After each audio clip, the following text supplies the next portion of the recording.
This is 7 National News, and in our top story, the UAE has launched its national agenda for youth, which aims to empower the younger generation to play a bigger role in business and society.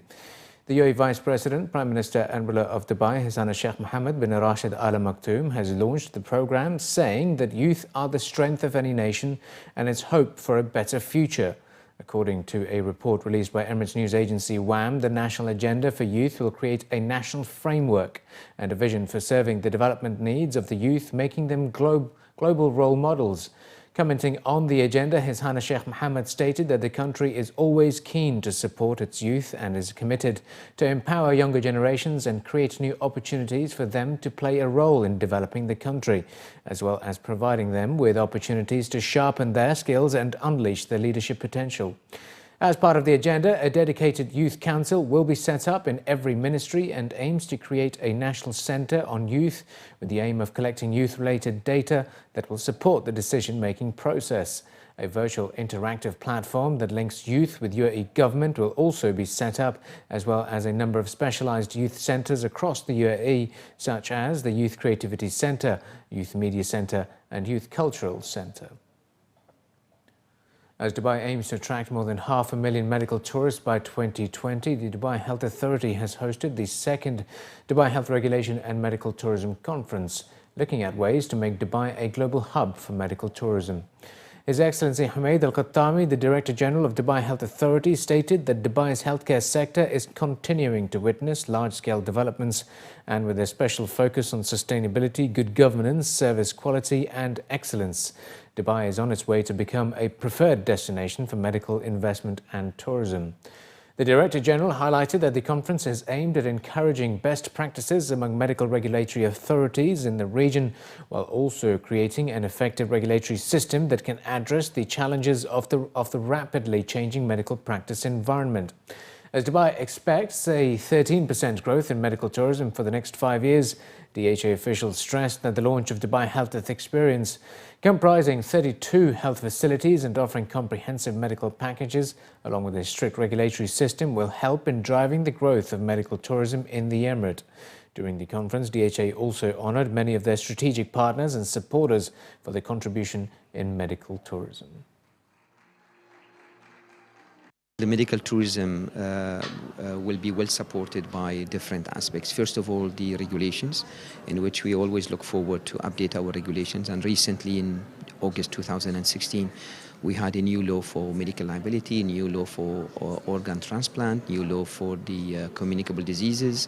And this really will support the medical tourism, because now there is a huge opportunity for organ transplant and the protection of health professionals and the protection of the patients. It's well taken care of by the new law, which was released last month. This is a great evidence to the people that the highest standard and the level of the standard which is being provided to our patients here, and this will for sure will open the opportunity and the chance for the medical tourism. Despite that accelerated system of drug registration, the most patented drugs, which as soon as it will be approved by FDA in Europe, in the state or EMEA in Europe, the next week or the week after it will be registered in the Emirates, and this will give the opportunity to the patients to have the access to the most advanced and innovative medicine to treat their patients, and therefore this for sure will help the people to come in and get their treatments for them and their family members in the United Arab Emirates. Across the UAE, all these standards are unified, and the doctor, if he's licensed by any of the health regulatory authority in the UAE, if they move between Emirates,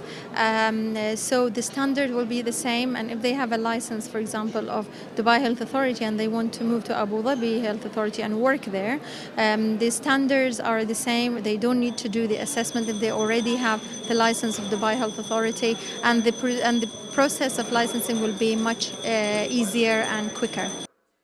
While talking about how Dubai has come a long way in terms of easing the process of issuing medical licenses to doctors, Humayun Chaudhry, the President of International Association of Medical Regulatory Authorities, IAMRA, stated that they are still struggling to find a balance between regulation that is necessary to provide quality healthcare and requirements which benefit the growth of healthcare providers and doctors. This Dubai Health Regulatory Conference, the second time they've done that, is a very important opportunity to share best practices. And you're absolutely right, there are different resources and there are also different laws in many different nations, in the MENA countries as well as around the world. One of the things we learned in IAMRA is, which has 104 members in 46 countries, that every country is at a different level of development, and therefore not everything is applicable to every country. And so it's important to, as one of the sessions said this morning, to take the elements that could be applicable and try to implement them and think about adapting it to your own culture. Culture is very important. Laws are important, but also resources. A place like the United Arab Emirates, which has a lot of resources, in theory, it can mean that they can do a lot more. But you have to be careful about its ultimate unintended consequences and its impact on patients. The DHA has revealed that health insurance cover will be linked to residency visas for small companies in Dubai within weeks. Companies with fewer than 100 employees, of which there are about 135,000 in the Emirate, are in the final group of employers to have to adopt mandatory health insurance for employees after the deadline previously passed for larger companies. Dr. Haider Saeed Al-Yusuf, Director of Health Funding at DHA, was quoted in a local report stating that companies should now present their employees' health insurance certificates along with other required documents when renewing visas. Dr. Al-Yusuf added that DHA will be launching a healthy behaviour incentive programs that offers incentives to insured people who follow a healthy lifestyle that reduces their risk of diseases. New mechanisms and systems have also been developed, in particular to prevent health insurance abuse. These will be added to the Emirates health insurance system and will be implemented ahead of fines for violations beginning next year. DHA intends to implement a system that links payment to quality with the view to prevent health insurance fraud and abuse. Currently, 85% of people in Dubai have health insurance. The Road and Transport Authority has recently announced that a new deadline has been set up for the Dubai Water Canal. The project started in October 2013 and was scheduled to be completed by the end of September 2016 and is now set to open in November. According to a local report, the RTA, through a series of tweets, stated that the final touches were being added to the 2 billion dirham project as it gears up for its official launch next month. Stretching for 3.2 kilometers from Business Bay to the Arabian Gulf, the canal's width ranges from 80 to 120 meters and will be 6 meters deep once completed. The canal is located across Sheikh Zayed Road, Al Safa Park, Al Wasl Road and Jumeirah Road. As the canal will add 6 kilometers to Dubai's waterfront, this means that there will be more space for recreational facilities, which includes a 50,000 square meter shopping mall, 4 hotels, 450 restaurants, luxury housing, walkways and cycle paths. Once completed, officials will start focusing on the installation of 18 marine stations, which will allow people to travel from Deira and Dubai to Jumeirah in water taxis and ferries. There were more than 14,200 cases of running the red light recorded by Dubai Traffic Police in the first 8 months of 2016, almost a 9.4% decrease from the same period last year. Brigadier Saif Maher Al-Mazroui, the Director of Dubai Traffic Police, was quoted in a local report as stating that 498 of the 14,236 fines were given in the presence of the motorist concerned, while the other 13,738 were in absentia.